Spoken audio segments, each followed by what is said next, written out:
Assalamu alaikum dear class. I hope you all are fine. बेटा हम chemistry के आज के टॉपिक में पढ़ेंगे इलेक्ट्रॉनिक कॉन्फ़िगरेशन के बारे में। आपका नेक्स्ट टॉपिक पेज नंबर 34 पे है। और बेटा यहाँ पे test yourself, test your understanding के कुछ क्वेश्चंस हैं, और क्योंकि ये टेस्ट योर सेल्फ है तो मैं चाहती हूँ कि अब आप इसे खुद सॉल्व करें और इसके बारे में ज़रा माइंड सर्च करें। अगर इसमें कोई इशू है, कोई प्रॉब्लमेटिक चीज़ है जो कि एक्सप्लेन नहीं हुई तो काइंडली आप पूछें। आपकी तरफ से क्वेश्चन आएंगे तो ये इस बात का सबूत होंगे कि आप काम कर रहे हैं।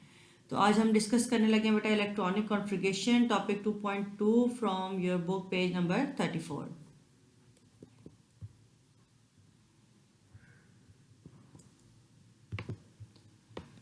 जी बच्चों, बोहर के एटॉमिक मॉडल के अकॉर्डिंगली जो चीज़ें अब तक आपको समझ आई हैं वो ये हैं कि जो एटम है उसके पार्टिकल्स की अरेंजमेंट, ठीक है, जिसमें से nucleus compose of proton and neutron and electrons are revolving around that nucleus, ठीक है। ये चीज़ें हमने एक्सप्लेन कर दी हैं बोहर के एटॉमिक मॉडल के अकॉर्डिंगली, और हमें ये भी पता चल गया कि जो इलेक्ट्रॉन है वो फिक्स एनर्जी लेवल पे हर वक्त रोटेट कर रहे हैं, just like the model of solar system. आपका जो एटम का मॉडल है उस तरह उसको एक्सप्लेन करता है। तो बेटा ये एक डायग्राम है मेरे पास एक एटम की, जिसमें 20 proton, 20 neutron and 20 he electrons है, उसकी सेटिंग दिखाई है। ये डिस्कस करने से पहले मैं आपको बताना चाह रही हूँ आइडिया ऑफ शेल्स, जो इससे पहले भी मैंने आपको बताया है।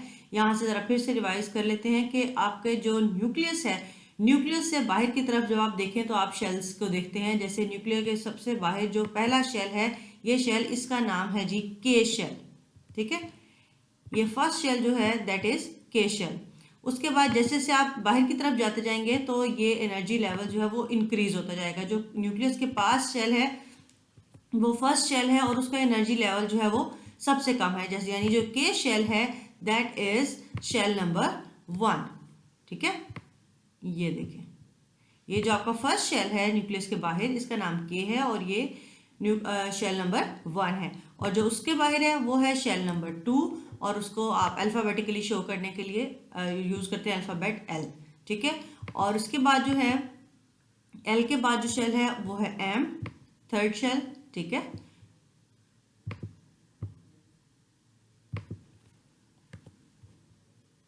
ये रहा जी थर्ड शेल जिसका नाम है एम।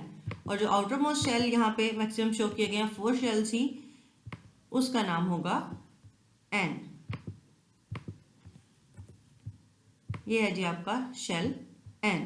तो बात बेटा जो यहाँ बताना चाह रही हूँ, जिसको बच्चे कंफ्यूज करते हैं, कि जो फर्स्ट शेल है वो बाहर से अंदर की तरफ नहीं आपने, बल्कि अंदर से बाहर, न्यूक्लियस से बाहर की तरफ आपने शेल्स को नंबरिंग करनी है।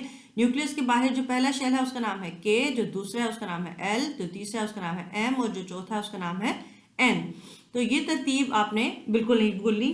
के, एल, एम और एन जो है अल्फ़ाबेट्स यूज़ किए गए हैं इनको एक दूसरे से डिफ्रेंशिएट करने के लिए। और जो न्यूक्लियस के क्लोजर है दैट इज के शेल, और वही फर्स्ट शेल है। और इसकी शेल की एनर्जी जो है सबसे कम है, और एनर्जी भी आहिस्ता आहिस्ता बाहर की तरफ, जैसे मैंने आपको बताया कि शेल की एनर्जी फिक्स है, तो जो सबसे कम एनर्जी लेवल का शेल है वो है फर्स्ट शेल।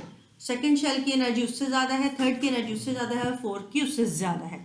तो जब भी आप इलेक्ट्रॉन्स की बात करते हैं तो जो इलेक्ट्रॉन्स हैं वो पहले फिल करते हैं कम एनर्जी लेवल को, लो एनर्जी लेवल को, फिर उससे हाई और फिर उससे हाई।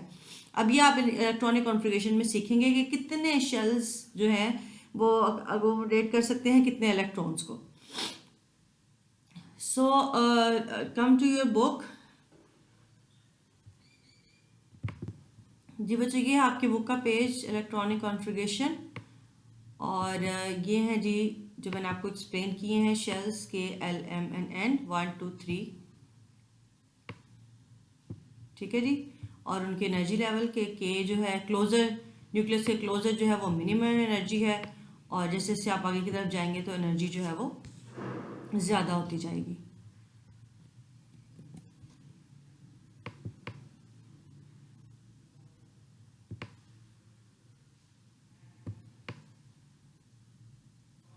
अच्छा बच्चों, इससे पहले कि मैं आपको सब शेल्स के बारे में बताऊं, यहाँ जो बात एक्सप्लेन करना चाह रही हूँ वो है जी आपके एक पॉइंट के किस तरह से इलेक्ट्रॉन्स अकोमोडेट होते हैं आपके शेल्स में। यहाँ पे एक फॉर्मूला है लिखा हुआ आपकी बुक में 2n⁻²। 2n⁻² को एक्सप्लेन करने के लिए ये देखिए मैंने स्लाइड यहाँ पे बनाई है इस तरह से। 2n⁻² में से जो n है बेटा ये एक्सप्लेन कर रहा है आपका नंबर ऑफ शेल, यानी अगर आप इस फॉर्मूले को पुट करेंगे तो आप इस शेल में कितने इलेक्ट्रॉन्स अकोमोडेट हो सकते हैं आपको पता चल जाएगा। यानी 2n⁻² में n जो है वो नंबर ऑफ शेल है, n की जगह पे यानी अगर फर्स्ट शेल है तो n की जगह पे लिखा है मैंने 1, ठीक है। तो n की जगह पे 1 लिखने से 1 का स्क्वायर इज 1 एंड 2 × 1 इज 2, यानी k शेल जो कि फर्स्ट शेल है उसमें 2 इलेक्ट्रॉन्स अकोमोडेट कर सकते हैं, ठीक है। उसके बाद n की पावर है अगर 2 यानी सेकेंड शेल की बात हो रही है, तो इसी फॉर्मूला में n की जगह पे मैंने 2 लिखा है तो दैट वैल्यू इज 8। 2 का स्क्वायर 4 एंड 4 2 ज़ा 8, यानी L शेल में जो कि सेकेंड शेल है उसमें अकोमोडेट कर सकते हैं टोटल 8 इलेक्ट्रॉन्स, ठीक है। और M शेल जो कि उससे नेक्स्ट शेल है उसमें अकोमोडेट कर सकते हैं टोटल 18 इलेक्ट्रॉन। इसी तरह से n की जगह पे मैंने 3 लिखा है, उसका स्क्वायर और फिर multiply with 2 that is equal to 18। और next is shell number 4 that is represented by n shell. n की जगह पे आपने उसमें नंबर ऑफ वाले n की जगह पे आपने लिखा है 4 का स्क्वायर 16 एंड 16 × 2 दैट इज 32, यानी टोटल 32 इलेक्ट्रॉन्स अकोमोडेट करते हैं इन द n शेल। यानी अभी जो आपने शेल्स देखे हैं उसमें से सबसे पहले शेल में ज़्यादा से ज़्यादा 2 इलेक्ट्रॉन्स आ सकते हैं, उसका एनर्जी लेवल सबसे कम है। उससे ज़्यादा एनर्जी लेवल है L शेल का, उसमें 8 इलेक्ट्रॉन्स आ सकते हैं, यहाँ साथ लिख लेते हैं, ठीक है, 2 इलेक्ट्रॉन, ठीक है जी। और आपका जो L शेल है उसमें आ सकते हैं 4 इलेक्ट्रॉन्स, 8 इलेक्ट्रॉन सॉरी। और जो आपका थर्ड शेल है उसमें आ सकते हैं टोटल 18 इलेक्ट्रॉन्स। और नेक्स्ट योर फोर्थ शेल यानी N शेल उसमें आ सकते हैं टोटल 32 इलेक्ट्रॉन्स, कि इतने इलेक्ट्रॉन्स को अकोमोडेट करने की जगह इस शेल में मौजूद है, ठीक है बेटा। तो ये बड़ा ही आसान सा आइडिया है, बड़ा आसान सा मैथमेटिकल एक फॉर्मूला है जो बता सकता है आपको कि किस शेल में कितने इलेक्ट्रॉन्स अकोमोडेट कर सकते हैं। अच्छा, इससे पहले कि हम सब शेल्स को डिस्कस करें, सब शेल वाली बात, तो आप इसको मिक्स कर देंगे बेटा। आज अभी आप एक्टिविटी एक परफॉर्म करें यहाँ से, ये आपकी बुक पे है एग्जाम्पल 2.1। इसमें से उन्होंने कहा है आपको इलेक्ट्रॉनिक कॉन्फ़िगरेशन लिखने के लिए, जो कि इलेक्ट्रॉन जिसका है टोटल 11 इलेक्ट्रॉन है। ऐसे एटम की आपने इलेक्ट्रॉनिक कॉन्फ़िगरेशन लिखनी है जिसके 11 इलेक्ट्रॉन है। तो आप पहले किस तरह से इसको लिखेंगे कि पहले आप लिखेंगे K, L और M शेल, ठीक है। यानी आप शेल की बात कर रहे हैं, उन शेल्स का नाम लिखा जाता है पहले, ठीक है। और किस शेल में कितने इलेक्ट्रॉन आएंगे उसको आपने उसके नीचे लिखना होता है, ठीक है। ये देखें,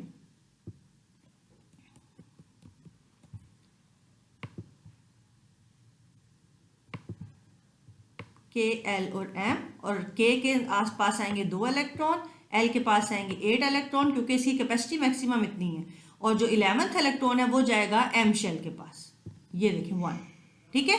अब सब शेल वाली बात मैं आपको नेक्स्ट लेक्चर में एक्सप्लेन करूंगी ताकि आप इन दोनों बातों को मिक्स ना करें, ठीक है।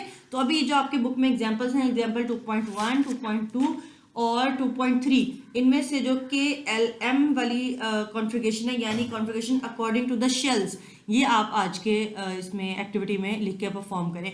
और साथ ही देखें आपको ड्रॉ करके भी दिखाया हुआ है, यानी K शेल ड्रॉ किया हुआ है और K शेल में है टोटल बने हुए रेड डॉट्स यानी टोटल 2 इलेक्ट्रॉन्स। उसके बाद L शेल ड्रॉ किया हुआ है और L शेल में रेड डॉट्स आपको कितने नजर आ रहे हैं जरा काउंट करें, ये हैं 8 इलेक्ट्रॉन्स, ठीक है। और उसके बाद जो लास्ट इलेक्ट्रॉन है यानी इलेक्ट्रॉन नंबर 11, वो कहाँ अकोमोडेट किया गया है, लास्ट शेल में, और वहाँ आपको एक ही रेड डॉट नजर आ रहा है, M के ऊपर उन्होंने नंबर लिखा हुआ है 1।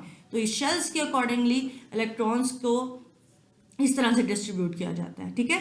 तो बेटा इस एक्टिविटी को परफॉर्म कीजिए और ताकि आपकी इसकी प्रैक्टिस हो जाए। Thank you very much.